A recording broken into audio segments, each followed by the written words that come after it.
For many people, Tikkun Olam, usually translated as repairing or fixing the world, is a core tenet of Jewish belief. It's the animating principle behind Jewish social action and the Jewish doctrine many invoke when advocating for things like economic justice, gender equality, green energy, immigrant rights, student debt forgiveness, and a seemingly endless list of worthwhile endeavors and causes. The idea is so pervasive that in 2012, in a speech to AIPAC, the American Israel Public Affairs Committee, then-President Barack Obama, flaunting his Jewish bona fides, spoke of the concept of Tikkun Olam that has enriched and guided my life. For many, Judaism is Tikkun Olam. It's the essence of a Jew's purpose in the world and the cornerstone of an integrated spiritual and political life. It's as central to a Jewish identity as fasting on Yom Kippur and eating matzah on Passover. But is it? Is Tikkun Olam really a pillar of Jewish belief? And if so, does that have anything to do with the very modern notion of social justice and repairing the world? Given the primacy of Tikkun Olam in contemporary Jewish discourse, it's somewhat odd that the phrase itself never actually appears in the Torah, the foundational Jewish text, or in any of the other books of the Bible. You'd be hard-pressed to even find just the concept of tikkun, or fixing. The phrase does appear in some rabbinic works, like the Talmud, although in limited usage, and usually as a catch-all for injunctions made either to discourage people from taking advantage of each other or as a tool to close loopholes some people use to get out of religious obligations. Tikkun Olam, as an expression, features most prominently in the High Holiday service as part of a prayer called Aleinu, which was later incorporated into the daily liturgy. And indeed, religious Jews recite Aleinu, along with its reference to Tikkun Olam, 3 times a day.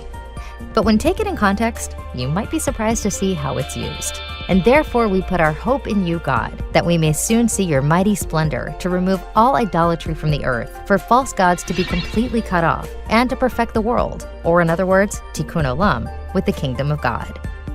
In Jewish thought, the kingdom of God, or more accurately, a recognition of God's sovereignty, is something that God brings about and which coincides with an end to pagan beliefs.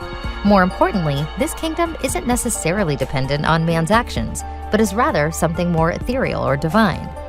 But it's that reference to the kingdom of God, or specifically, perfecting the world with the kingdom of God, that about a century ago, according to author Jonathan Newman in his book To Heal the World, first caught the eye of early progressive Jews. At the time, and dating back to the mid-19th century, an idea called the social gospel caught on as an animating principle of progressive Protestant thought. The idea was that before God would establish his kingdom on earth, man first had to implement and sustain a kingdom of God of his own, and man did that politically by way of an ideal called social justice. These American Protestant progressives were incredibly effective and influential and ushered in a major era of change. They are the people responsible for things like the 5-day work week, minimum wage laws, and prohibition, the constitutional amendment that prohibited alcohol. Many Jews embraced the progressive ideal of social justice too, and inspired by the idealism and effectiveness of the social gospel, sought a reference to a kingdom of God from their own prayers as an appropriate and uniquely Jewish expression of that ideal, which they found in the Aleinu prayer.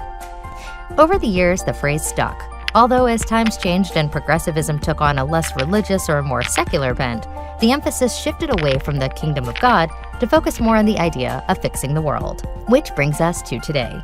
In the 1980s, Michael Lerner, an editor and longtime political activist, became the person most responsible for popularizing Tikkun Olam as the go-to term for Jewish social justice. He did that through both his activism as well as with Tikkun, the magazine he founded with his then wife, Nan Fink, in 1986. Lerner also coined the term politics of meaning, which future presidential candidate Hillary Clinton later included as part of her own political outlook. In other words, social justice has religious, albeit Christian roots, and many of its tenets are indeed noble and worthwhile endeavors, but, despite the recent appropriation to the contrary, has nothing to do with the Jewish notion of Tikkun Olam.